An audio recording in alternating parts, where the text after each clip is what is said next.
here to stay, is also going to change the way each one of us behaves. Businesses they have a deep desire to have more control over technology. They have a deep desire to learn about this technology. Every leader has to be a technology leader. Everybody in the company has to be a data guy. The 3V applicable in my data. Do I have the volume? First V. Second, do I have variability in the data? Do I have enough variability to find whether there is a pattern? And third is veracity. Is the data really valid or not valid data? Very, very important in the whole AI to beat all the jugards, because one of the biggest challenge in India would be beating the jugard system. And fundamentally, incorporating AI in Jugaad would be the biggest challenge in the industry. Emerging technologies come with their own inherent risk if security is not taken care by design. So aspects such as IoT security, OT security, securing cloud is going to be vital, because some of these technologies, nobody's thought about them from a security point of view, and they have been implemented within the organization, and security is an afterthought. So basically, it's like AI, artificial intelligence, and gets married to human intelligence. So in marriage, at times there can be issues or fights. So there would hardly be a marriage where there is not a fight or an issue. So that's normal. So how do we resolve these conflicts between AI and HI?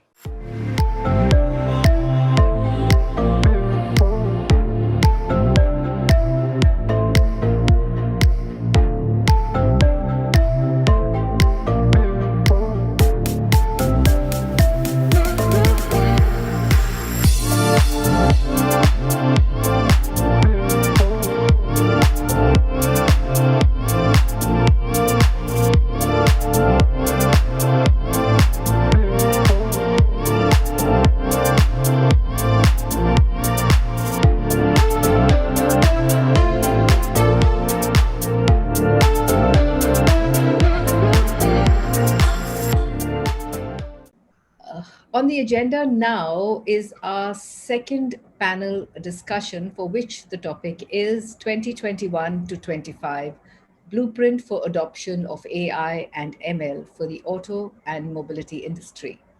Strategies of 5 pillars: resources, tech, privacy and security, government, and users. And for this, to participate in this, I would like to welcome Mr. Vijay Sethi, CIO, CHRO, and Head CSR, Hero MotoCorp. With more than 30 years of experience in large-scale IT projects, community development projects, talent development, and employee engagement, Mr. Vijay Sethi is a proponent of digital technologies like cloud, mobility, artificial intelligence, RPA, AR, VR, and cybersecurity.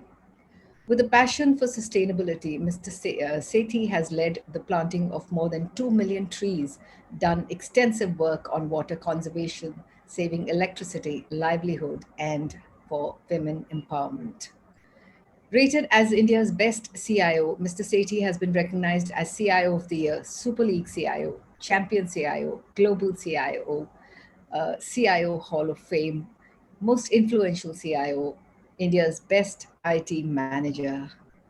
He is a member of various national forums, including Chairman of IT Committee, Chairman of CSR Committee, SIAM, and CII, and other national bodies. Welcome, sir. We would also like to welcome Mr. Saurabh Moody, Chief Data Scientist, Alphaa AI. Mr. Moody quit Microsoft to work on the vision of making every business guy a data guy. With more than 2 decades of experience in building analytics platforms for Fortune 500 and Fortune 50 customers, he is among the most distinguished data scientists in the world of natural language understanding, and probably one of the first 500 professionals in the world to achieve MVP, MCT, MCTS, MCSD, MCAD, MCDBA, and has been a certified database administrator for more than 20 years now. As an entrepreneur, he has built and exited 2 data analytics platforms, namely Accelerate and TPF. Please also welcome Mr. M. Dhananjayan, MD Focus Group, India and the Middle East. Mr. Dhananjayan has 18 years of experience working in shipbuilding, construction, hospitality, and automotive retail across South Asia, the Middle East, and Africa. A 6 Sigma Masters Black Belt, EFQM assessor, Mr. Dhananjayan has trained 20,000 plus people across automobile brands and aims to help transform 1 million lives. In fact, the focus group has started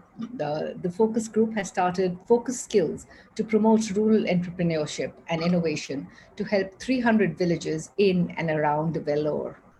Proficient in 6 languages, Mr. Dhananjayan owes his love for engineering to the Society of Automotive Engineers and is an active member still. Please also welcome Mr. Kanishk Gaur, founder, India Future Foundation. Mr. Gaur is a digital and cybersecurity specialist with 12 plus years of experience advising government and industry in India, Africa, the Middle East, and Europe. A TEDx speaker, author, and founder of a not-for-profit public policy thinking tank, India Future Foundation, Mr. Gaur promotes online safety of women and children and the prevention of crime against women on the internet. In 2018, he received the Chevening Fellowship by the British government. Mr. Gaur regularly consults with the United Nations, British government, the Commonwealth Secretariat, and the Indian government on digital policy, cybersecurity, internet, and technology-related policies. He authors articles for the Times of India, Economic Times, Financial Express, and Dainik Jagran. We would also like to welcome Mr. Vinay Solanki, GM and BU Head, Napino Digital Solutions. Mr. Solanki has more than 16 years of experience in business development, strategy, partner management, sales and technology management within IoT, digital transformation, Wi-Fi, fintech, and the web. An MBA from IIM Ahmedabad and MS in CS from sunny Binghamton, USA, Mr. Solanki is the founder of the world's third largest community IoT NCR with 8,000 plus members. Recognized among the global top 20 thought leaders in IoT and analytics by Thinkers 360, Mr. Solanki is a TEDx speaker and member of Nasscom, DOT Tech, as well as author in the international media. And last but not the least, please welcome Mr. Anuj Guglani, CEO, World Auto Forum, who is also going to moderate this discussion. So over to you, Anuj. And thanks a ton, ladies and gentlemen, for joining us for the post-lunch session for the 5th WAFit World Auto Forum on IT. This year too, we are doing it virtual like last year. However, prior to the last year, we had been doing it at 5-star hotels where there was more of face-to-face and meet and greet. But yeah, since last year, we are attuned to the new normal way. Nonetheless, well, it's a post-lunch session, that too on a Saturday. Our dear, distinguished, esteemed panelists have a very important responsibility on their shoulders to ensure that no one goes off to sleep. So whether we apply our AI algorithms or their knowledge, we have to ensure that this session is exciting enough. Well, the first session, panel 1, was very exciting. We took a deep dive in all the possible use cases, the real applications of AI. We tried to go beyond the buzzword. We tried to see how AI can be the means to an end and not an end in itself, how it actually helping in enabling the real world company or business objectives. So we have seen all that. Now we come to how AI needs to go forward by harnessing the very important 5 stakeholders, the important people, because at the end of the day, whether it is AI or any kind of I, unless there is some human intelligence attached to it, it will not fly, right? So we also saw in the first panel that the human intelligence can be expedited and taken to the next level, augmented by AI. But first, we have to have the basics, the ground realities in place and in check. We have to ensure that people, corporates, or some vested interests do not abuse or misuse this beautiful technology that we have at our hands. So please allow me to share my screen where we can just quickly discuss and show to our viewers and participants what we as speakers had discussed last few days as our discussion points. And these are built upon the first panel discussion that we've already had, which paves as a strong foundation. So we've already seen the use cases of AI going beyond the buzzwords and the hype. But we also have to have the caveats and safeguards to protect the ecosystem for the tech to adopt and evolve in a sustained and progressive way. All right. So automotive still, relatively compared to other sectors, it's still a bit new. AI is still a bit new in automotive. So actually, it's a blessing in disguise, because this is the time when we can really develop a blueprint for AI adoption. We need not make all the mistakes that might have been made in other sectors or other countries. It's only prudent to learn and to evolve and not make the same mistakes, right? Don't reinvent the wheel. So, what role would be played by the following entities: enterprise, auto and mobility companies, the tech companies, the vehicle consumers, the government institutions, business associations and corporate bodies, and the not for profit think tanks? You know what's the best part? The best part is that in our panel today, we have all these representatives somewhere there who represent these six entities. And coming to the five pillars of AI adoption, first is resources. A very big concern is would AI create, would companies with greater resources tend to control the entire system, ecosystem, users via their data and purchase applications? How can AI be truly democratized? Coming to tech, as we discussed in the first panel too, in 2020, just last year, IBM received around 9,000 patents, most by any company. That's how it has been last so many decades. And out of those 9K odd patents, around 2,000, 2K patents were for AI. So billions are being invested in tech, by tech giants in AI. And of course, they surely expect a return. They're not doing it for CSR, because even CSR needs profits. So how do we see AI and the branches of machine learning, deep learning panning out? What kind of ROIs have they planned? Is someone watching over them? Is it healthy for an ecosystem to have AI tech controlled only by a few oligopolistic tech players? You just have a sheer, oligopoly, and only a few players control the entire ecosystem. Coming to privacy and security, the standards, frameworks, laws, enforcement at ground level, how to identify breaches and how to do the ground level. For example, when it comes to the environment law, I always quote this example when I was studying law, and we had this subject on the environment law. So many laws. What are the environment laws in India? They are nothing but all those laws from which they are all ratified UN treaties. So whether it's the Water Act, whether it's the Air Act, or Environment Control, Pollution, Act, they are all ratified UN treaties. So on paper, actually, if you see, our country has the best laws in environment, but we see how the environment is. We see the state of our rivers. We see the state of the air.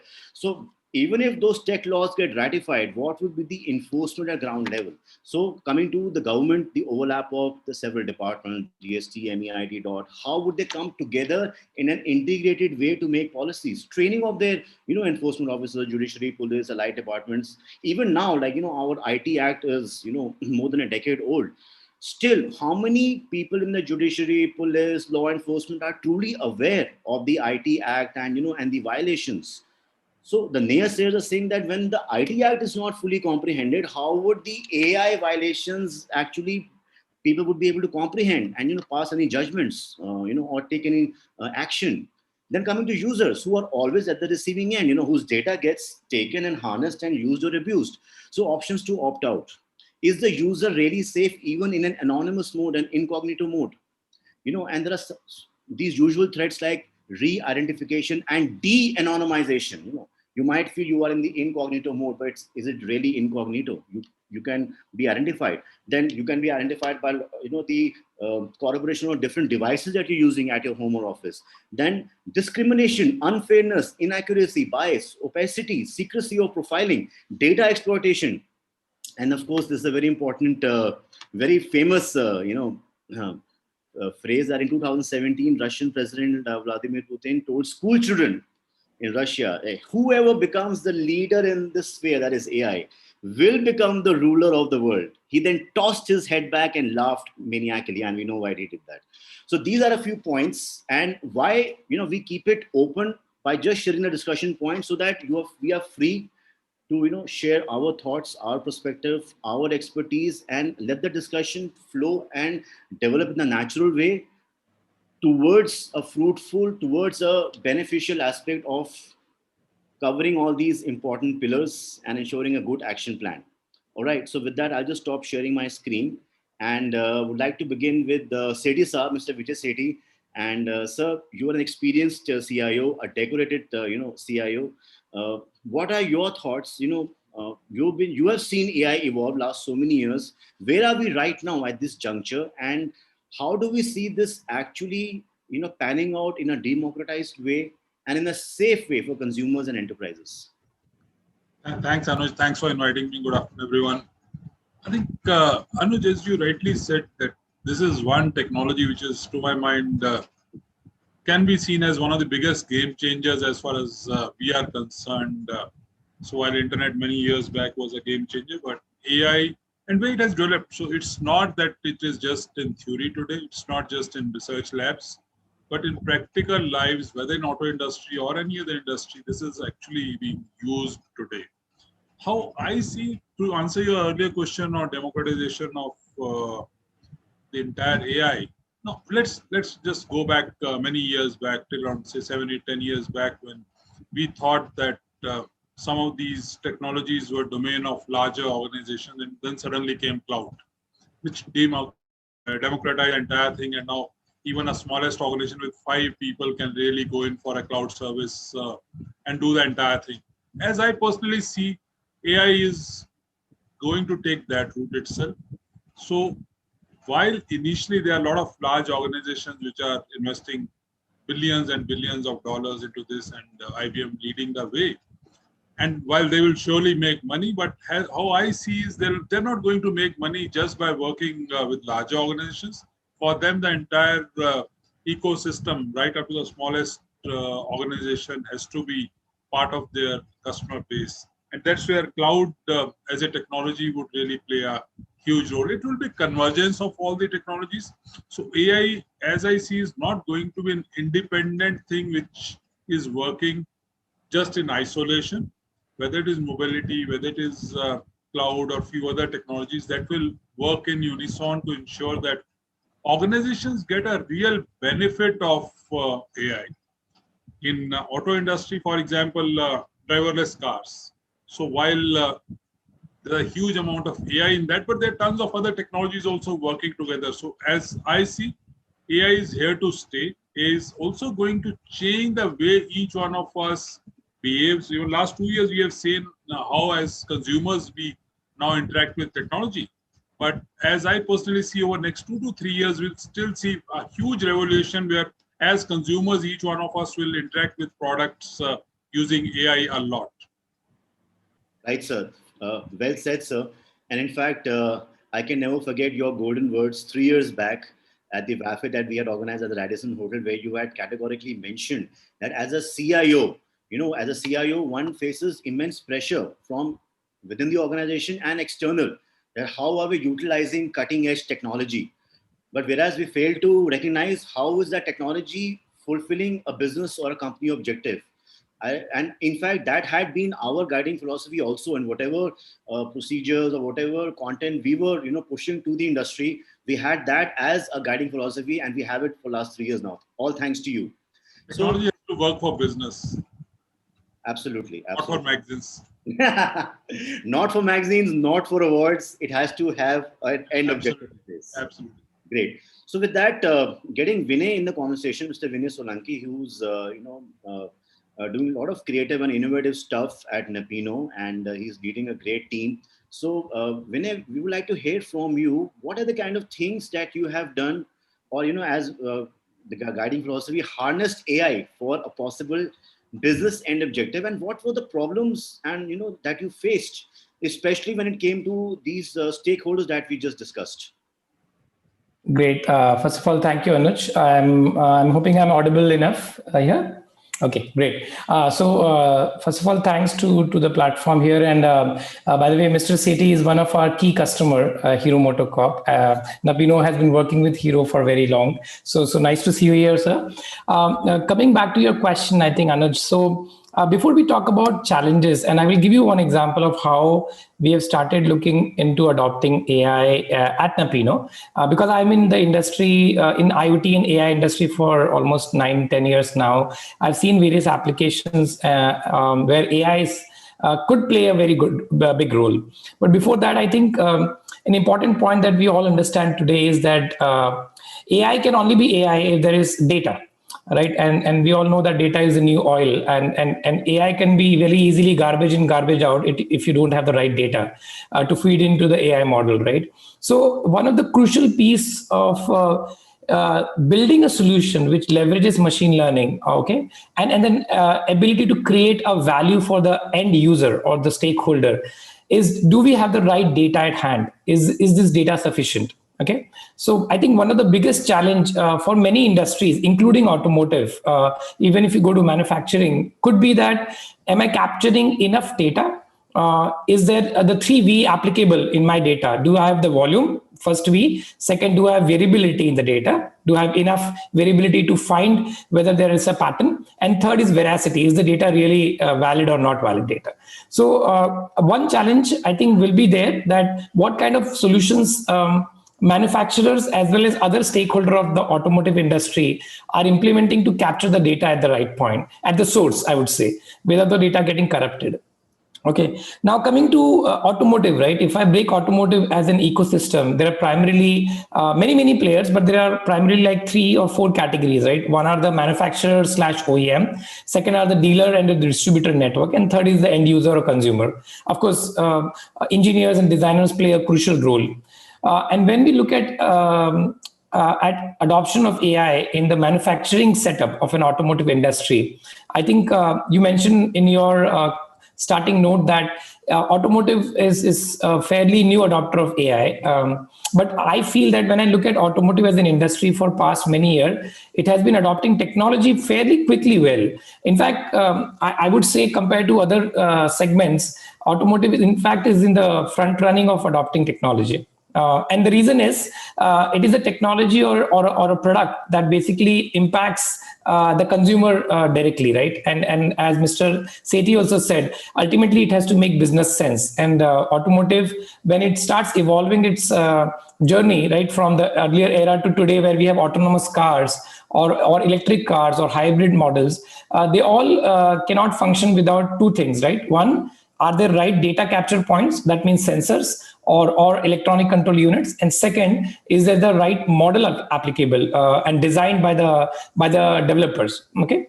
And now to give you an example of what we are doing at Napino, right? Napino is like it's a 2.5-old decade establishment where we manufacture electronics and mechatronics components for various automotive customers in both 2-wheeler and 4-wheeler segment. And I think my role, which I've joined recently last year, I'm more focusing on building solutions around IoT and AI together. But one thing that we have done, I think, really well is, number one, we have ensured that we use the right machineries and the tool with right applications around it. So one example is using the MES system. MES stands for Manufacturing Execution System, something that we use from a company in Germany. It is a very handy system when it comes to doing part traceability, end-to-end part traceability, right? Because if you see, one of the biggest challenge in automotive would be the supply chain. In fact, Hero would be working with thousands of suppliers and vendors to build a bike at the end of the day. And probably 4-wheeler company might work with 10,000 suppliers. So can we efficiently do part traceability? Yes, we can, using a solution like MES. But then beyond that, once this data starts capturing, can I find something more interesting in that data, which can probably point at some gaps in my supply chain or in my vendor management or in my store or in my inward clearing areas and so on. So what we did is that recently we ran a pilot, a very successful pilot, where we employed a technology called as computer vision. I think computer vision, you also touched in your video early on when you were showing BMW video, right?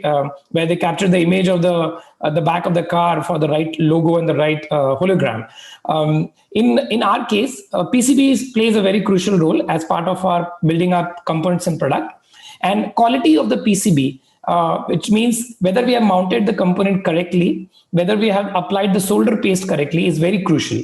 And what we did last year, and which is now already, I think, achieved, is implemented a technology on our quality line, putting some cameras and working with a startup, a very innovative startup from Israel, where we realized that we can analyze the PCB images in different directions and dimensions by coupling it with a machine learning model to quickly give some notifications to the quality assurance engineer on the line to see whether there is a defect in the PCB. And trust me, AI alone cannot work. And what we have seen is that AI is more of an assistive technology today. So AI can only work if the human can understand how to adopt AI. So the second challenge, just to quickly wrap up, Anuj, is whether I have the right culture and the right training given to both my young and old generation of employee on the shop floor to understand how to work with AI.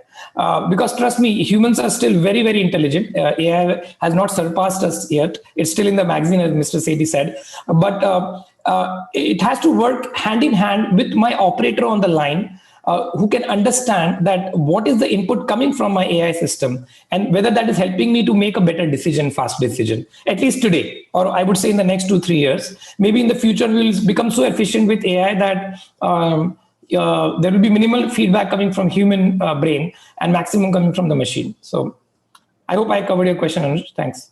Yeah. In fact, Vinay, I think you went ballistic. And also really appreciate the real life examples and use cases that you shared, which you are actually implementing hands-on at your organization. Nothing better than, sharing what you have done on your own, first-hand information. So 2 quick questions here, Vinay. Number one, as you mentioned that there can be the greatest possible risk can be of garbage in and garbage out, right?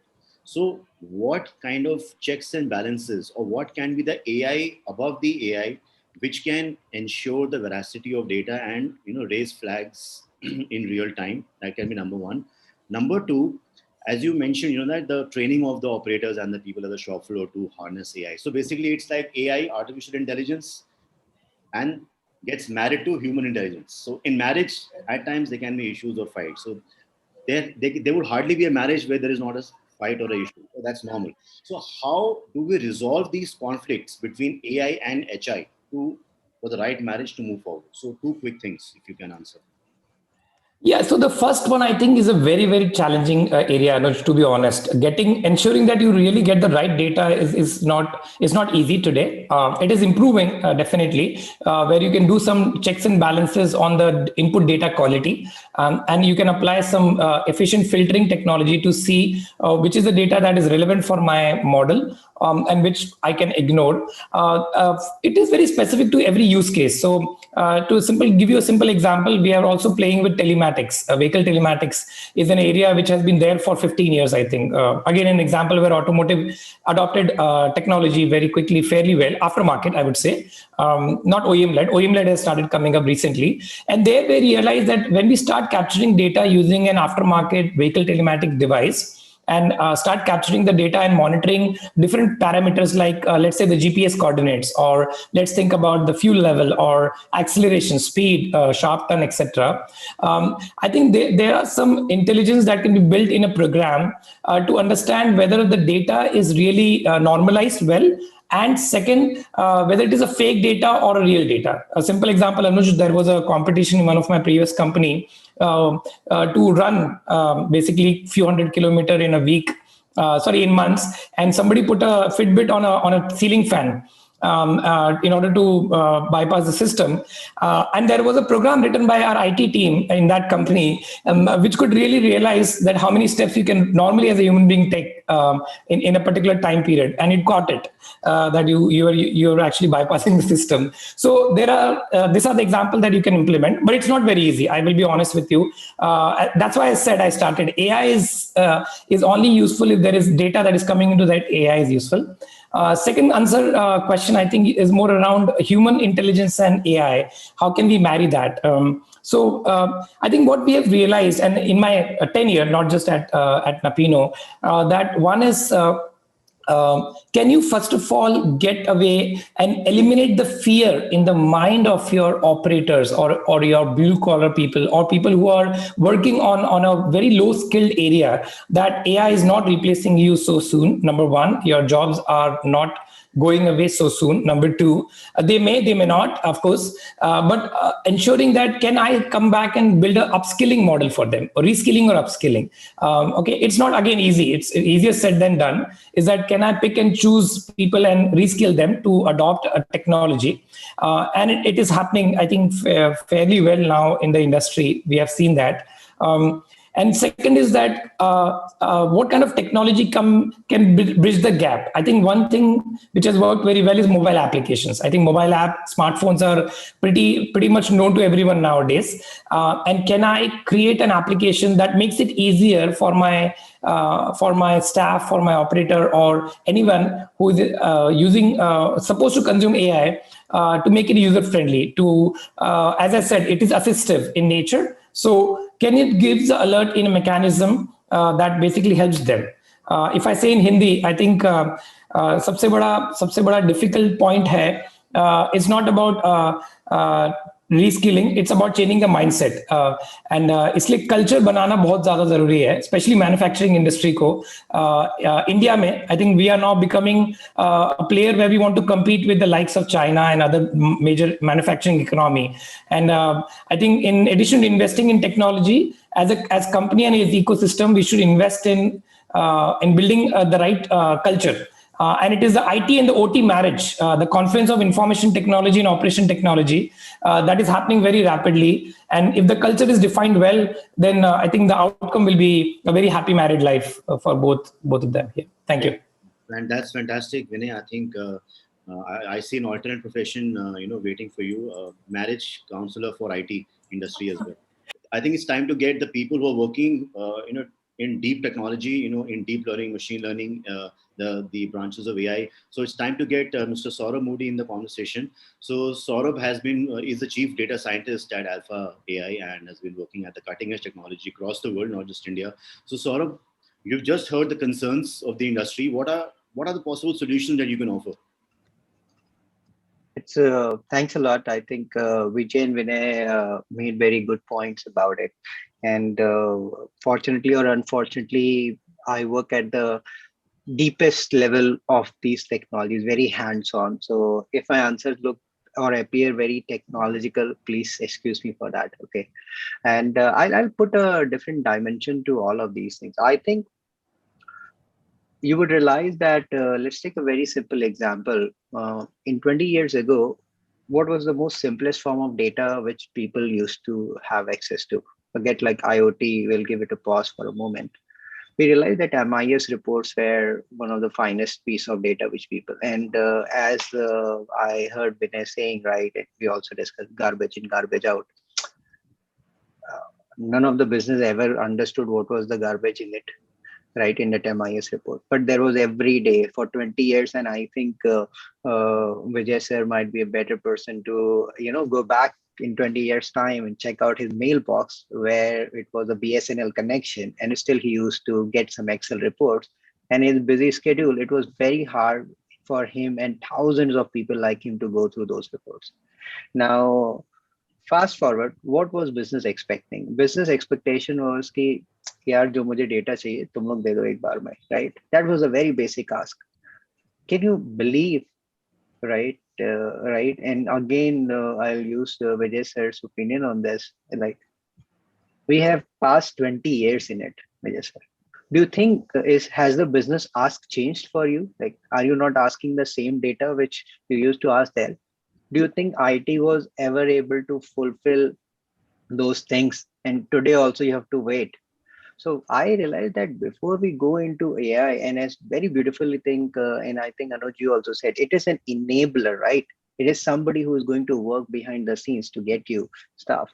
So we realized that all the businesses, they, in order to democratize and be familiar with the technology, they need to understand technology. And the biggest challenge for the businesses have been that whenever they go on Google and search about these technology, they get back a very jargon oriented, say, definition of it. So they were looking out for one jargon, and they, in return, they got 4 more jargon. Ultimately, they end up doing nothing. So with my experience of work with enterprise are looking at AI as something that I was looking out for few things, okay, to find patterns and do all of those things, which my human bias cannot do at scale. There is a magic genie, which we will call AI for the moment, right? Can I ask him, show me what is going wrong in my business? And that genie should be able to do that. And that is one expectation which I've seen in people, right? Very, very often.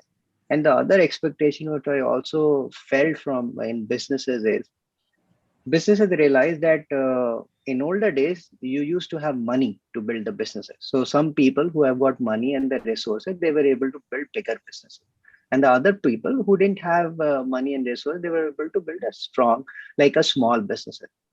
So these bigger businesses never had really any competition. Now, fast forward to 20 years, what businesses realize that money is no more a challenge. Now, all the companies will be looking like a company, an automobile company in India, sitting in India with internet and everything going forward, can compete with a company which is in the US at the same level altogether. And their Indian company cannot use money as their mileage anymore.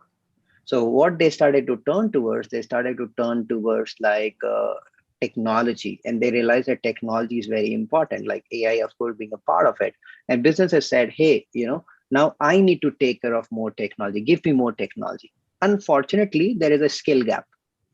So business said, I want a lot of technology. So people thrown in AI, BI, and all those CI, all the I's, right? As you started the conversation, and the business got a lot of AIs, but still business has got zero training on it. Training for businesses on these technologies where those sleepy trainings, right? Where I was talking to one of the biggest PSUs, and I explained it was a very beautiful technology, and I realized one of the chairmen was literally sleeping. And while he was sleeping, right, I asked a question in Alphaa, like one of the products which we have, and the question responded, the answer came in here. Then this guy woke up. So it was not that like he felt sleepy because he was sleepy, because nothing in that meeting was making any sense to this person. Only when he heard a little bit of Hindi stuff coming in, he realized, oh, this is going to work. So what I learned that businesses want, they have a deep desire to have more control over technology. They have a deep desire to learn about this technology. And the whole reason this whole session is happening, because a lot of businesses across the world, right, are trying to learn from as a medium of these things over there. So we learned that now every leader has to be a technology leader. Everybody in the company has to be a data guy. He will not be an AI guy or something, but he needs to have access to data. So I think before we even talk about AI, if we can focus more upon that, what are our problems? Can AI solve that? Because people look at AI as a multi-solution system, but unfortunately for you to know, AI is like, I'm going to give you a very simple explanation about AI so that you can learn it, you can go home and can try it at your business. Imagine you've got a person and there is a big jungle. So normally when businesses call AI experts, they say, you tell me what you can do for me.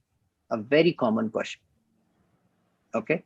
That is absolutely a very wrong way of dealing with any AI or technology person. That you tell me what are your capabilities, what you can do for me, because that leaves a very big room of he telling you so many things. So businesses will never be able to leverage it. It's like a big jungle. You're saying like what this jungle can do. Rather than this, whenever businesses are having conversations with technology people or AI people, business can say, I have this problem. Like Vinay said, we have this problem of normalizing some vehicle tracking data. Can AI help me do that? Because I don't want to base my insights on data which is wrong. So if you have specific questions, use AI to solve those questions. Now, the benefit of AI is your data will keep on changing. So the way you normalize data in 2019, where there are, say, cars which run at 40 kilometers per hour, versus maybe when you do the same algorithm in Dubai, where an average speed is 80 hours, that AI algorithm doesn't changes. It is the same code. So AI means you build something in 2018, let the data let the data evolve on its own, and the model will keep on learning all on its own. You don't need to go ahead and keep tweaking the model in the real AI. So now the same model in 2020 is also started to work and helping you find those or denormalize the data. So the investment from the businesses that I invested $1 million to build a technology which for next 10, 20, 30, 50, 100 years, because you have to think about at least 50 years from now. All the data which Vinay talked about IoT, it is not going to be 5, 10, 20 times. It will be 500 times. We are not prepared for it. There is zero preparedness for us. So my idea to conclude with the AI and everything is ask a specific solution. Think AI as a solution or a facility to you rather than a threat or something. The good part of the AI bit is that when you have a very good AI technology, you build it for year 1, and for year 4 to 400, it will work on its own. I'll give you a small demonstration of what AI is doing, because I have seen so many people. Actually, one of the journalists was interviewing me. She was from very big publication, and she asked like so many questions, very excited. And I asked her, have you seen AI? And she said, I said, what do you mean? I said, have you seen any AI application till date? She said, no. I said, you were writing hundreds of those articles without even seeing what it is. Are you curious about it? So at least I would like to showcase that AI bit. Is it okay, Anuj, if I share my screen for 2 minutes? Can you guys see my screen? Yes, we can. So let us do a very, very simple stuff and try and understand where is AI in this and how it is helping from behind, right? And it doesn't need to come up front over there. A lot of people have heard about this thing, but nobody has ever seen this thing. You might have seen videos and all, but this is the live one. So what is happening? We have got a lot of data for us, which this is a very typical way how businesses sees data, right? Whether it is IoT data, production data, say part tracking data. There is say on an average, there is say $500 million worth of parts, which is available at our end suppliers, right? Which we don't know even. And still few suppliers are asking for more parts. And as a company, we are manufacturing more parts and parts and parts. And all that machinery depth is what we are putting on everyone. Because the parts which is logged with those, say, smaller dealer, that part will always remain with them. They're going to incur losses because of that. So let us say if that is, can just to track all of those things, there will be a lot of data which will be produced. But if I cannot access any of that data, what value any of these insights will provide? So let us say this is one of the retailers in the US who sells a lot of products. And this is a subcategory of those products. I've chosen a very small example so that people can understand. And this is in different areas in US where we can see that how the product has been selling. And there is some kind of sales trend and there is some kind of pivot table. You all have seen these kind of dashboards zillion times in your business. But if I have to ask a question, do you have 10 dashboards or you have got 500 dashboards in your organization of your size? Any like, so you've got like 10 dashboards or like say 500? Anuj, what about you probably? And then you can ask. I will prefer just one dashboard in my car. No, that was a very, very smart one. No, But, I mean, from a practical point of view, if you look at people use n number of dashboards, not a single dashboard. Not a single dashboard. Everyone, map their own way of mapping it. What is convenient to them? Exactly. Vijay brought a very good point that typically in an organization, there could be 500 different ways of looking at things, but even that is not enough. Okay, because there are thousands of people and still the information is not put together the way they want it. So that is the reason businesses keep on shuffling between one dashboard to other to third, and finally they give up because it's very, very tricky. And the good part is to build the entire dashboard mechanism, we need people. Okay, and these people are going to actually lose their job because of AI, especially all the technology savvy people. It's not a very good thing to hear. But blue collar is not going to lose his job. The technology people will lose their job. And why they're going to lose their job is like because better technology people are creating more and more technology to replace themselves because they're automating themselves. So if Saurabh can work for very efficiently for one organization, imagine if I can create thousands of Saurabhs with help of technology. So with this particular report, we realized that an average age of person consuming these dashboards or reports is 35 plus. Most of the time they wear glasses.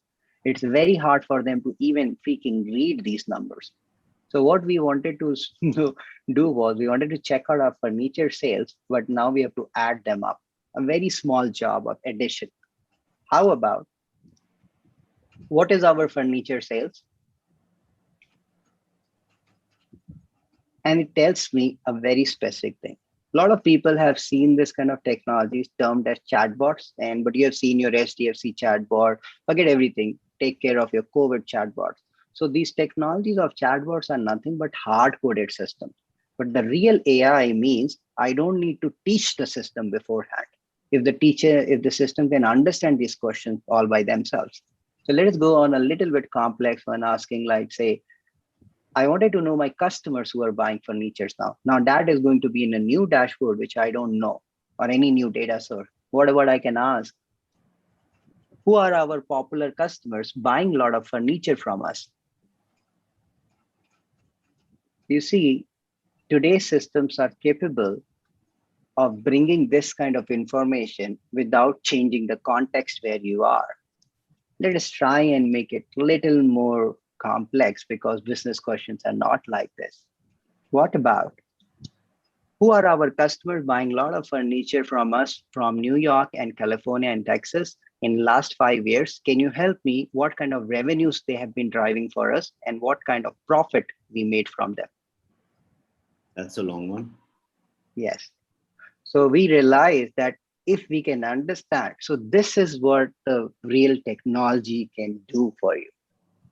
You can, like, this system is like, if any one of you would like to try, create a question all by yourself and you can give it a try. If you realize I'm not even typing, so half of the audience get amazed by that.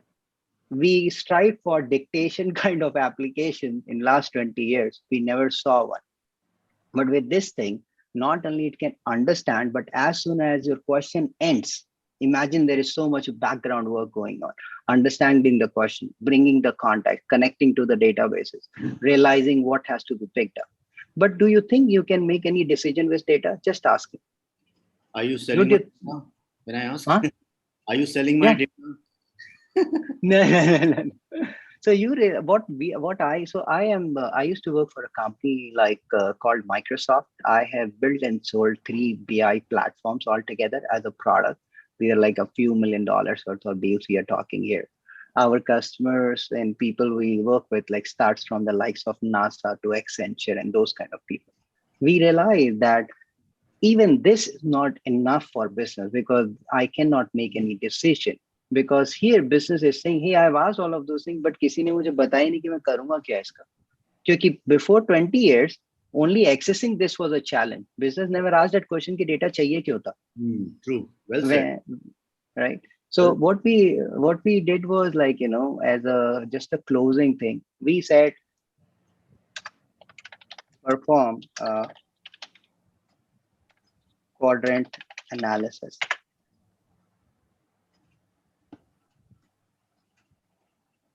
So what you saw is a piece of technology, and when people talk about AI, ask them what problem this AI can solve for us. That is one, right? There is no need to worry or scare, because it's not going to replace any jobs. Think it like this is a facilitator to solve your problems over there. And when we talk about security and other things, all those things are passé. We are not even prepared to consume this as a consumer. We are very far off from preparing it. If I cannot eat a food, forget about developing that entire food. So that's it. Well said, Saurabh, and we really appreciate you showing this demo. And very rightly, you pointed out that a lot of people might not even have seen an AI application, and we are all trying to discuss AI. That was very good, and I'll surely send you the bill for that promotion. Don't worry.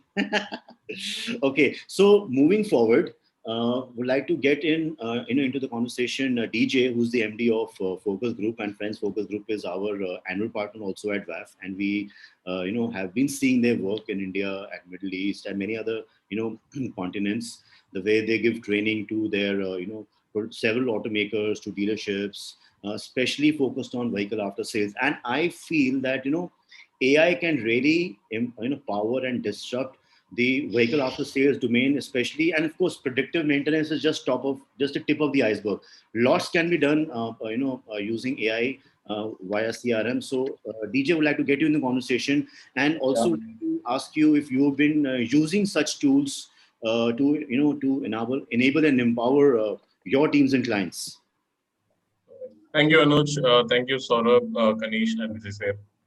It has been, kind of very interesting to listen to you guys, who has more hands-on experience in developing these architects. As you guys know, the biggest potential of AI is more than 126 billion industry by 2025. And two things for the industry is more important is productivity and profitability. I think AI, addresses these two things while, replacing the conventional methods. So at Focus, we do work with clients on these topics in the after-sales business and also on the new technology platforms, wherein which we wanted to combine the feedback from the market and get those making the right decisions.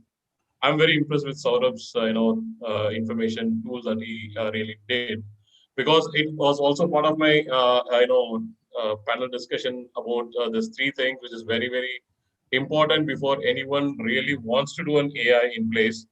The first is the digital transformation within the system. So how strong is your digital presence across your process, departments, and more importantly, as we are a training company, we always look at, is there a capability of data analysis and data scientist, or even to the extent people can read a proper P&L document.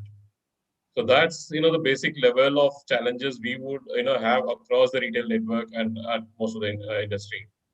So many of us would have heard about this particular AI in manufacturing extensively used, like the video that has been showed, and also an extensive partner of one of our winner of WAF award, Camcom, on the inspection side. How many of you know AI is used in Dubai Police for tracking the whole case if there is any investigation has to be done? So Dubai Police have started AI in 2017, and they have extensively done a lot of work on using AI and also developing models that could help them in proper patrolling and also making the city kind of the best in the world to be crimeless or less crime, and use these technologies to do. So one of the things, if you go in the Emirates Towers of the Sheikh's office, they have created a big wing under the Area 2071, where how AI can make the city a more and more better place to be living in. So it's not only from a government perspective they have looked at with all the industry, like for example, Alphaa under 2071, they launched a complete retail customer journey, how AI could really help them to decide what kind of a car a customer would like to buy. And as Anuj said, we work on the parts and the after sales business. Today, there are platforms which can tell what is your frequency of buying pattern and what parts you will look in the next 5 years, because when is your starting of your year. The system can populate what would be an average cost of your service. So that also decides the brand that I need to buy. So it is a combination of three things. One is fundamentally understanding what is the connect of systems that is in the ecosystem. Second thing is about building up the right architecture and also the data learning and the algorithm needed for the process. And third thing is the context. So very, very important in the whole AI to beat all the jugards, because one of the biggest challenge in India would be beating the jugard system. And fundamentally, incorporating AI in jugad would be the biggest challenge in the industry. So if two things people have to really understand is, do we really need AI in the process or not? Because people all get into the race saying that that company has gone into AI, so I also will adapt AI, without fundamentally having the infrastructure, without fundamentally having the people in place, and also the real opportunity. Because you invest a lot of money, but at the end of the day, the output is not, that can be done by by two guys, which doesn't need an AI. So, Anuj, the fundamental information thing that really needed, especially in India, is about more promotion of artificial intelligence basics, the fundamentals, and then moving it to the next level. As you all have spoken that, a lot of big companies and, are using AI. How many of you have observed you all do a Google every day? After 2-3 days, the Googling site will show what you are more interested in. You might also get some information like the SMS or an advertisement or the relevant information what you're looking for. So the advanced kind of systems AI really performs is to understand what the customer want and when they need it. So these two things are really linked as part of the AI. And as we want to listen to other people, I would leave it to the thought. AI is you need to automate, and more important is before implementing AI, you need to introspect whether it is really needed for us or not. Over to you, Anuj. Wow, I think you ended on a great note, DJ. So before you go for AI, you have to introspect whether you really need this or not. All right, fair enough. So with that, we come to a person who has been listening to all of us patiently. Friends, the topic and the domain of cybersecurity, of user rights, user protection, privacy, all these areas are extremely important and can get severely endangered when it comes to tools of AI, but gone in wrong hands. So with that, I would like to invite one of the leading authorities on cybersecurity and privacy, not just in India but across the world, a person who's worked with global majors and to whom several countries and companies and entities come to consult on this domain. So we have the pleasure of having Mr. Kanishk Gaur with us today at 5th WAFit. So Kanishk, you've heard all the speakers. I'm sure you have your thoughts and concerns around AI. So what would they be, especially pertaining to automotive and mobility? So I think the bigger risk with respect to artificial intelligence today is it is going to change the way we do our businesses, right? So AI will be used today for launching massive scale cybersecurity attacks. So erstwhile, there were people who were sitting behind, hacktivists who were doing attacks. But if you look at a network of botnets could cripple down a system, but if you use AI along with the botnets, it can grow massively. So attacking not just one company, but an entire sector, attacking the critical infrastructure, attacking a country. That is the reality that we have to live with today with the use of artificial intelligence. Secondly, there will be multi-scale vectors. So it is not just going to be somebody is going to attack your physical infrastructure or your IT perimeter, but there could be sophisticated attacks where there would be multiple simultaneous attacks happening on different environment. It could be IT, it could be sending social engineering attacks, it could be phishing emails sent simultaneously. So it could be a multi-stage attack which would come into the picture. Another dimension is that we are going to use a lot of emerging technologies. Now these emerging technologies come with their own inherent risk if security is not taken care by design. So aspects such as IoT security, OT security, securing cloud is going to be vital because some of these technologies, nobody has thought about them from a security point of view and they have been implemented within the organization and security is an afterthought. So the moment you bring in smart vehicles, the moment you bring in EVs, which is the next way which everybody is investing in, they are going to be exposed to these IoT, OT security risks. And you don't have currently standards, you don't have frameworks in the country, you don't have testing facilities for organizations to look at securing them. So today, if you've got an EV which is connected to a smart Wi-Fi network and it's taking communication, that communication could be intercepted, that communication could be jammed, that communication could be obstructed through an attack where the communication coming from the center is different, but somebody else is trying to manipulate it, and it could impact not just one EV, but the entire ecosystem. So the threat landscape has really evolved with artificial intelligence and machine learning coming into the picture.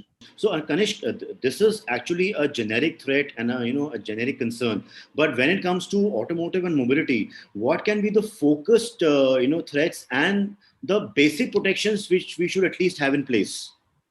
See, the bigger aspect is everybody is automating their plants today. We are going to plants where we are implementing 3D manufacturing, we are implementing controls where robots will take over a lot of work. Now, how do you build security? So tomorrow, there is aspects. So there are three types of risk. One, there could be malfunctioning of robots, malfunctioning of your 3D systems, malfunctioning of your machines, malfunctioning of your factories. If some activist plays around. The second could be certain script kiddies. The third could be AI basically becoming so intelligent in itself that it overrides a command which a human is given, right? And it believes that there is a better way of doing things, and it disrupts the way you have been doing business. These are some of the bigger risks which come with respect to AI. So how do you build governance on top of AI is going to be a big concern, because tomorrow it might read into too much of your data. There would be issues. So there are data protection laws coming in the country. There are data protection laws which are already there erstwhile. Suppose you built a chatbot which is using AI-based algorithms, and you're getting data from a client which is in EU. You have to comply to the GDPR. But the way that AI algorithm or chatbot is processing that data or sharing it with third parties could bring its own risk from a data protection regime standpoint. Tomorrow, if you have your auditors from that company coming in and checking that you have chatbots which are reading in data, which should be masked, which should be, have labels on top of it, there could be bigger issues from a compliance standpoint. So AI can also have issues from a compliance standpoint. And as the world becomes more protectionist, AI can be a big risk from a data protection, privacy. It can be a big risk from a cybersecurity standpoint. It can also be a big risk from a personal identifiable information, consumers' personal information in terms of how it is getting processed. And it could be a weapon in the hands of few people who want to get all the information and use that information to create next line of products. So security, privacy are going to be big concerns as the use of AI increases. So before we get into the closing remarks by all the speakers, once again, there are a couple of questions that we have received. So I will just share with all the speakers, and it's open to all the speakers because no name has been mentioned as such. So I'll start with in the order of the questions that they have been received. I'll also put them in the chat for everyone's convenience right here. So the first question is, and it's open to any speaker who wants to take it, which are the easiest processes and activities AI can power in a cost-effective way in the industry? Anybody can go for it. I'll put it, sorry, I'll just add to this. I personally don't think it should be cost effective at all. It has to be which gives you maximum value. The moment it gives you maximum value, and if I'm investing some money, I think it automatically becomes cost effective. So one has to look at value and not cost. Okay, so, that's a fair point. Yeah, Anuj, from my perspective is anything that is repetitive in nature, anything that involves manual data analysis, which can be, that's where, the digital twin plays a major role. So wherever you can see that you can, replace by your own, time and effort being spent versus, productive versus non-productive, I think that's the way one has to look on applying AI. Very interesting thing at looking. So I primarily work with a lot of outside India or US customers. One of the things which we learned in the entire 20 years of working on both sides of the world is India is the most toughest market in the whole world, right, to do any business. And when you talk about AI, it will be very hard for sellers to sell. It will be hard for the buyers to buy, because uneducated buyers are trying to buy technology which they believe can be easily done using people. But when you go in the US is the most advanced market in the world. And what is the difference between two markets? The way they buy stuff. In US, people try to solve problem using technology. And in India, people try to solve problem using people. So when you try to solve using people, you're just trying to buy technology which can help those people.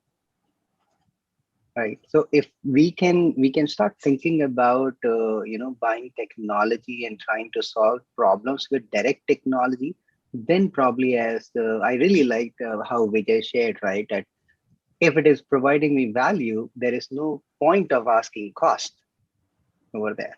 So if we can bring that kind of approach here, I think that will make it very easy, because people like us, we don't work in India. Why? Because it is the most toughest market. We are asked wrong questions when we talk to people they give. So we are shooing away all the talented people out of it. You know that all the top 5 tech companies in the world have got Indians or Indian origin people leading from the front at the C level, and they have built $1 trillion and above this. Look, think about it, how much talented we are. So if we can fix this small piece, I think our adoption rates and everything will just go really, really crazy.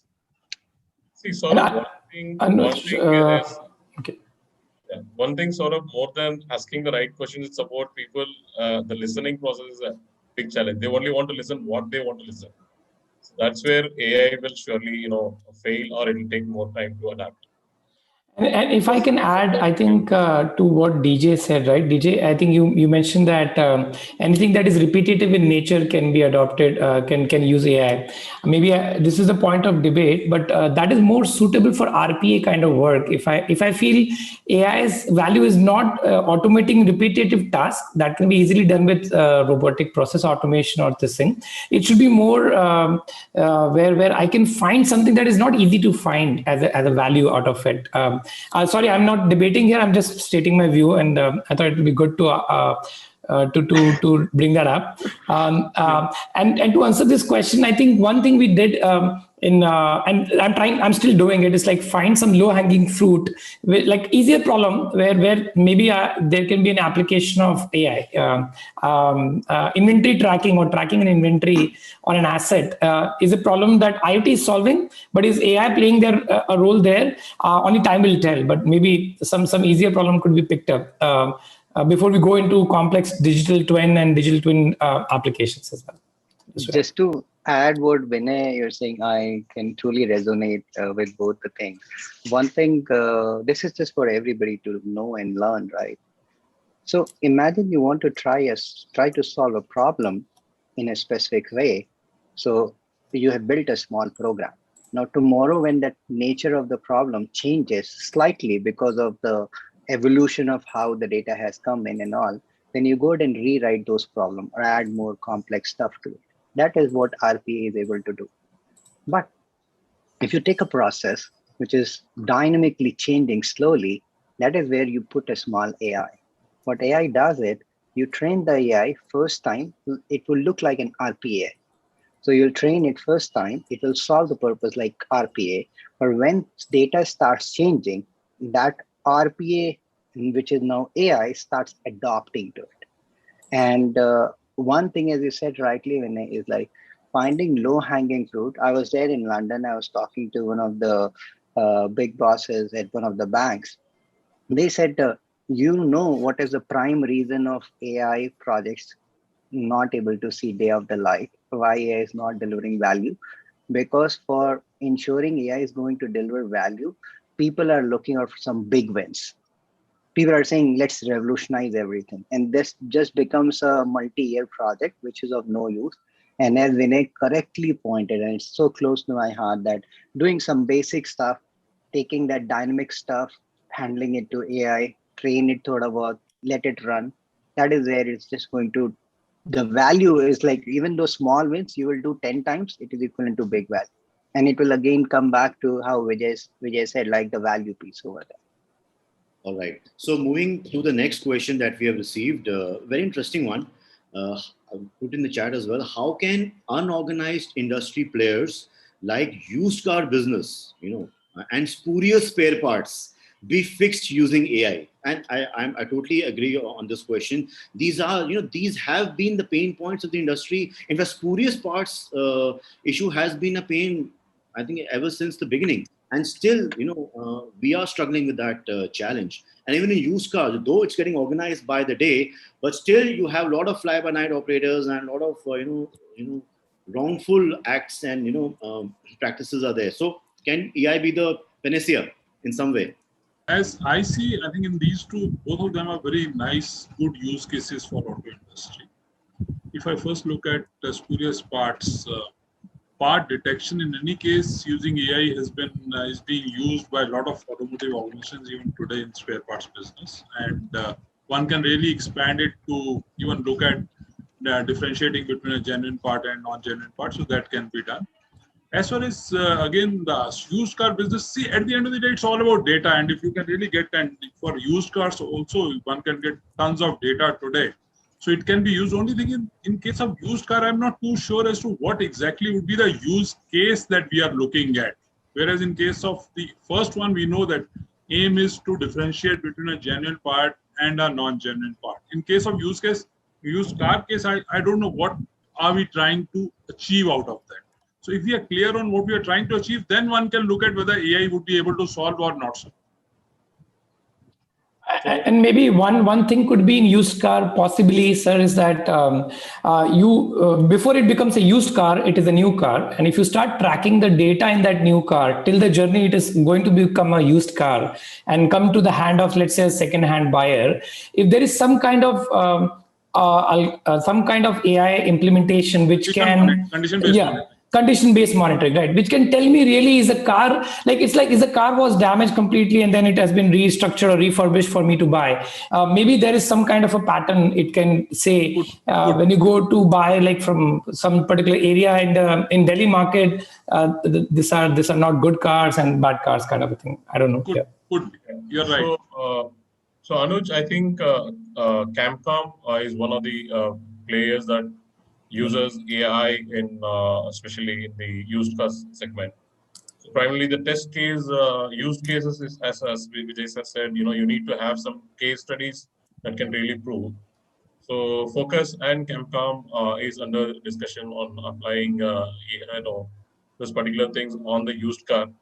As far as parts is concerned, to the best of my knowledge, still it is in a very nascent stage. So I think that would be a great opportunity to work. Okay, so we have two more questions. One, Mr. Karthik, our warrior, has sent. It's the question is, won't proactive strategies like preventive maintenance via AI result in them being done before then it's really required? So, DJ, you want to take that? You are the after-sales specialist. So this actually we have already done with Starbucks, and also globally with our US partner. And especially there is a lot of work going around this while we're going to launch our own Focus Care app in the next couple of weeks. So that automatically builds like what Vinay said, the low-hanging fruits of tracking small topics like manpower, the special tools, which all involves a lot of laborious work for going. If you have like 1,000 touch points of retail outlets and each one you need to audit, it takes 1,000 man days of audit and compiling the report and all those things. So here we have actually applied this small, objective of AI, but it's not the full AI in place, but to start with, we're just coming in. So I see a big opportunity in after sales, especially in the dealer network to really look on. And as rightly said by Kanishk, cybersecurity would be a big challenge in the whole game.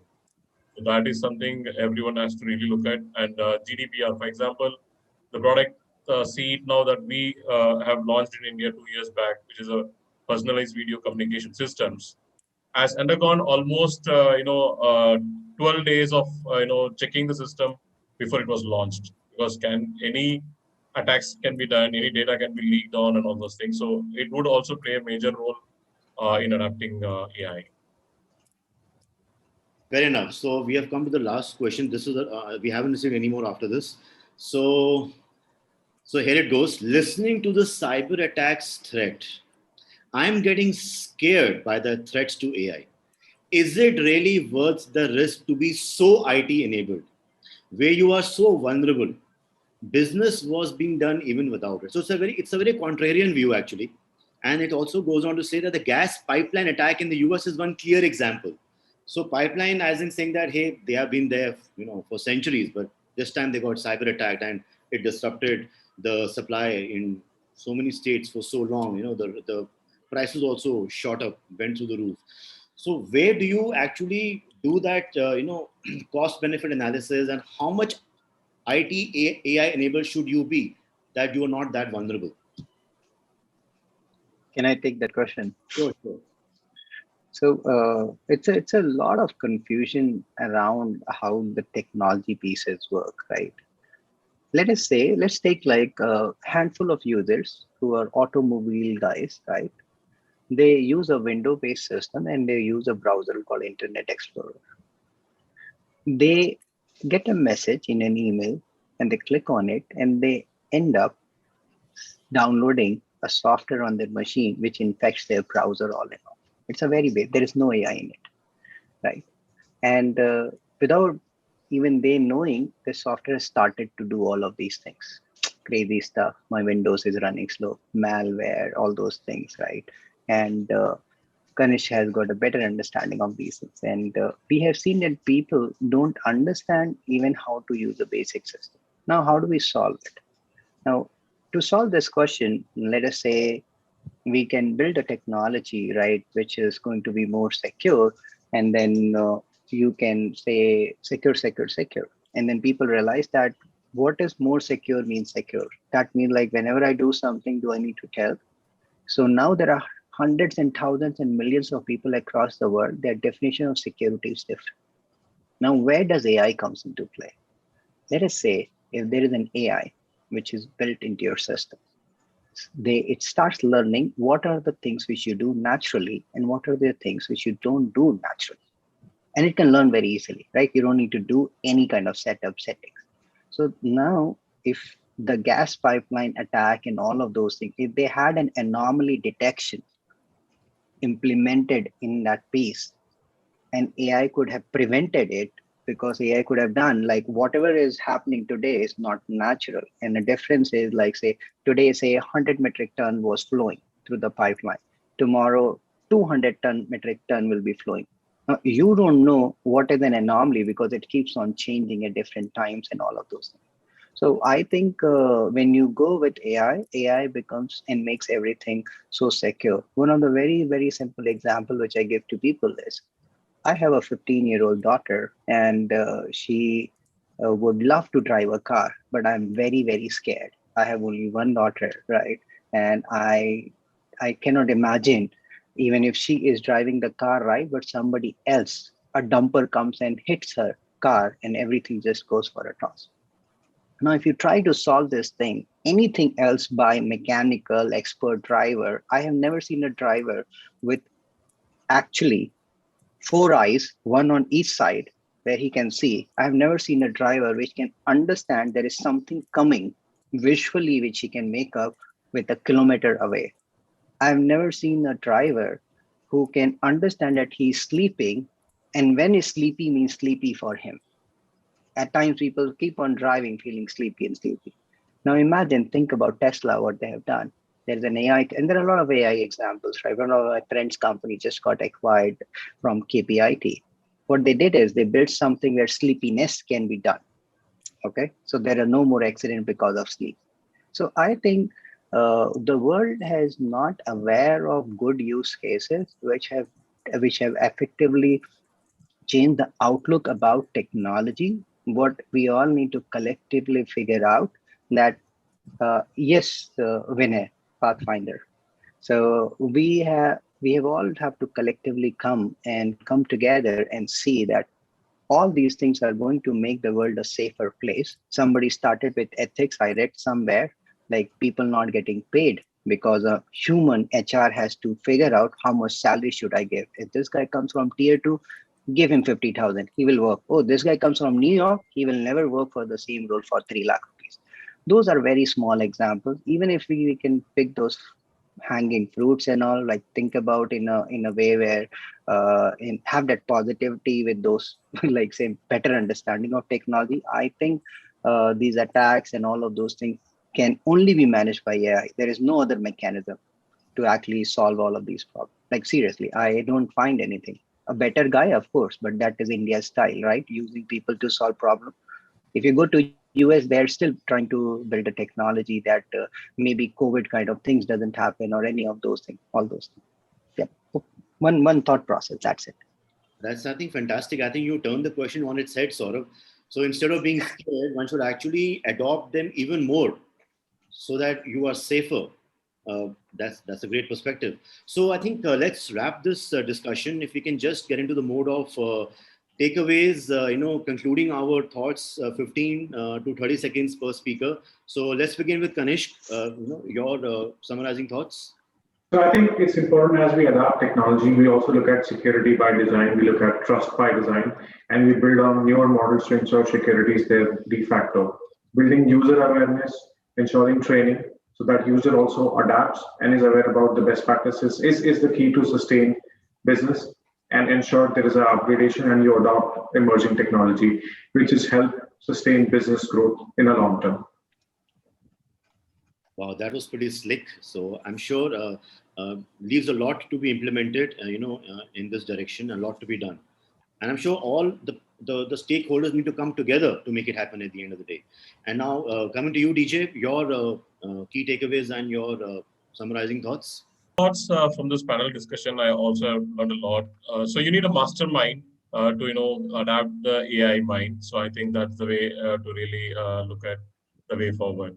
There is potential because you have seen every era like industrialization, then IT, then each time it takes on. Now the future would be on AI. For the next 5 years, who are in the race, who are fast, and as you rightly showed in the earlier thing, fast is the new money. Great, that's fantastic. Coming to you, Vinay, your parting thoughts. So I think what I will say, and I think most of that is already spoken by all the speakers today, but I'm an IoT enthusiast and I live, breathe and smoke IoT. So I think one area that I would like to conclude with is that confluence of IoT and AI is very crucial for AI to become effective, because I feel IoT is a data enabler and AI is a value enabler. So if you can keep this two in mind and understand what kind of solutions you are building or implementing to capture the right data, and then the right model on top of that right data will be very effective. And thank you to you. And I would request people, if they are IoT enthusiasts, they can join my community. We keep doing workshops on IoT. So thank you so much. That will be fantastic. So that means, Vinay, that AI has two partners in that case. Yeah. With two partners. One is the human intelligence, as you mentioned, and the other is IoT. The device intelligence, yeah. Device right. intelligence. Yeah. Fantastic. Great. So, Sethi sir, your key takeaways? Thanks, Anuj. I'll put it this way. Number one, whenever we have to do anything related to AI, we should be very clear on what our business objective is, rather than just trying to copy just because my competitor or friend or somebody has done it. It never works. Number two, for AI to succeed, it's not just about huge amounts of data and the quality, but also the culture of the organization that you need to focus, and the competence of your team and all the people who would use. And third, yes, as Kanishk rightly said, cybersecurity is something that you need to focus on a lot during the design phase as such, while doing any such intervention. And I'll just add one more thing, which we have not discussed today, but from an AI perspective, just to scare some people, so there's also a concept of evil genius and things like that, that if suddenly your AI bot or AI system becomes evil and tries to do something, who will be really accountable for many of those things? So there are other things related to AI, but business objective is the most critical thing in any AI that we do. So the rise of the machines, Terminator style.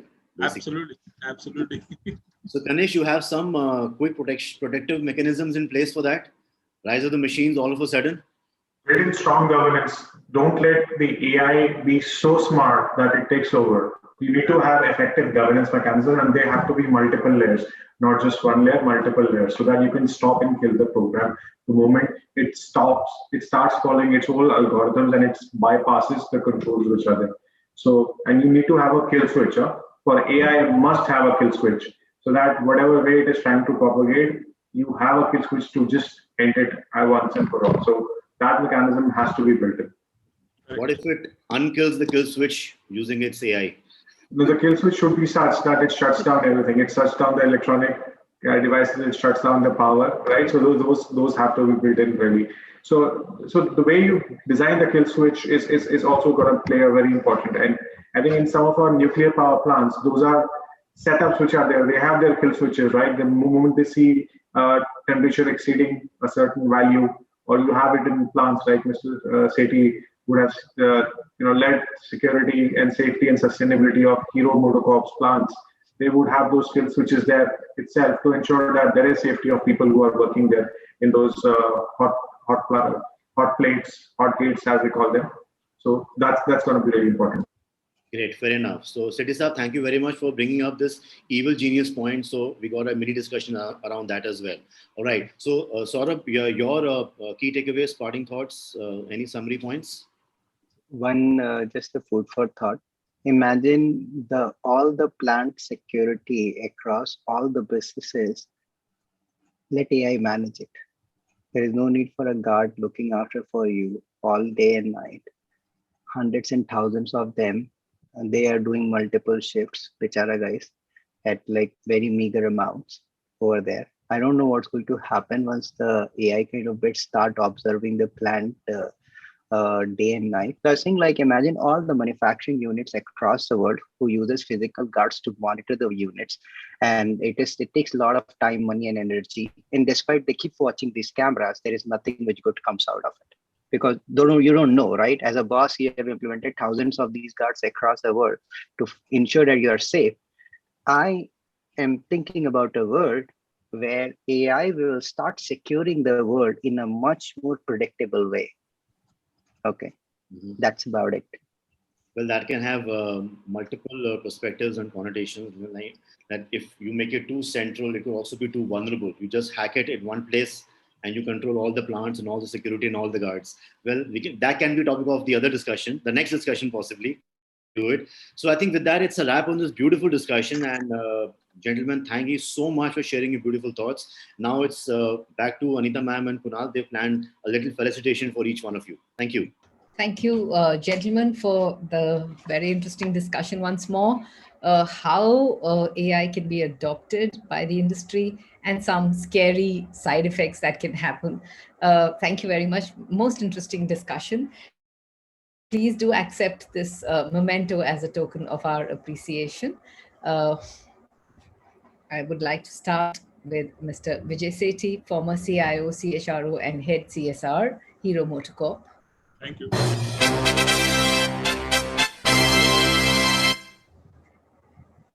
Mr. Saurabh Moody, Chief Data Scientist, Alphaa AI.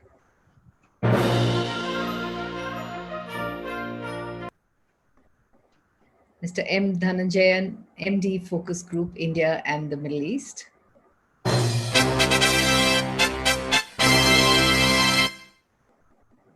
Mr. Vinay Solanki, GM and BU Head, Napino Digital Solutions.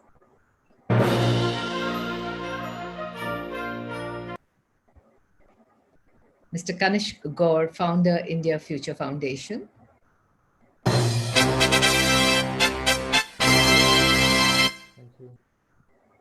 And of course, Mr. Anuj Guglani, CEO, World Auto Forum.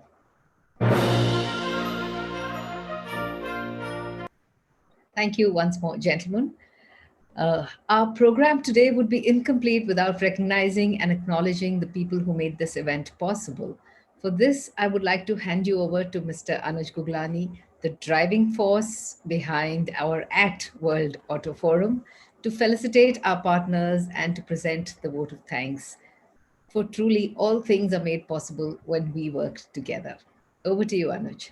Thank you so much, Anita ma'am. And it's been truly a pleasure and a great, educative experience since morning, understanding, learning new concepts, new thoughts, new trends in AI. And it's really heartening to know that we are embracing AI like never before. And we are also very clear that AI is not the end, but the means to the end, and that it should be in line with the business objectives.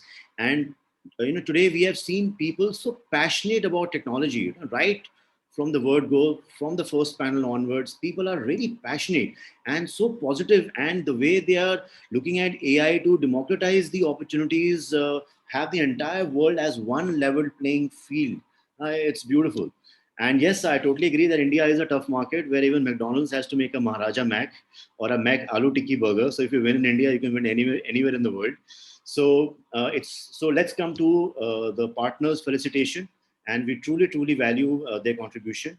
So first of all, of course, it is as you know, the WAFit, fifth WAFit is powered by FICCI. It's one of the leading business associations of the country. It was founded by our great Mahatma Gandhi, our dear Bapu, and it is going on strong. It's one of the biggest in the country, and they represent lakhs and lakhs of companies across the country.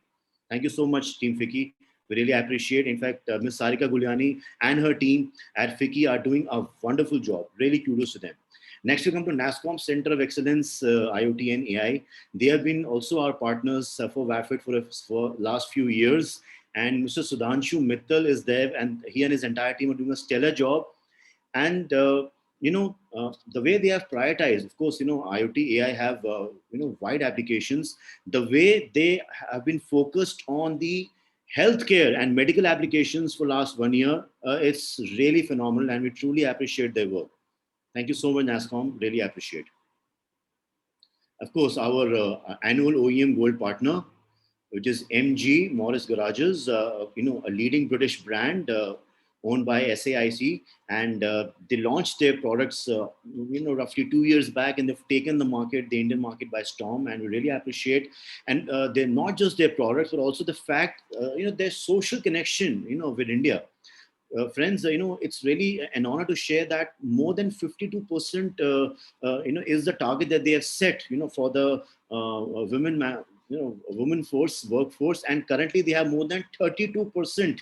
The workforce comprises women, so it's women power powering Morris Garages, and they have this MG Seva, in which they have more than 22 initiatives by which they have done great CSR, especially in the era of pandemic. Really kudos to them. Next, we have Volkswagen. As we all know, Volkswagen is one of the biggest car makers around the world. And Volkswagen, their journey with us goes back 2 years, and they have been partnering us for a while now. And what I really like most is the way the Volkswagen cars are built. They're built to last. Each and every Volkswagen's body is galvanized. They have those laser welded joints. They are the best in safety. And as they say that only a Volkswagen can make a Volkswagen. Truly German engineering at work. Then our gold partner, there's Gallups Motors, one of the leading automotive retail chains in the country. They represent several brands, BMW, Hyundai, Tata Motors, CVBU, Mahindra, Bajaj, KTM, and they are known for their memorable customer service. Thank you so much, Team Gallups. In fact, they have been our oldest annual partner, possibly for last 8 years now and running. Focus Engineering, we saw DJ was here. DJ is the MD of the Focus Group, India and the Middle East. And they are, friends, whenever we make an annual partner, we do a due diligence on them.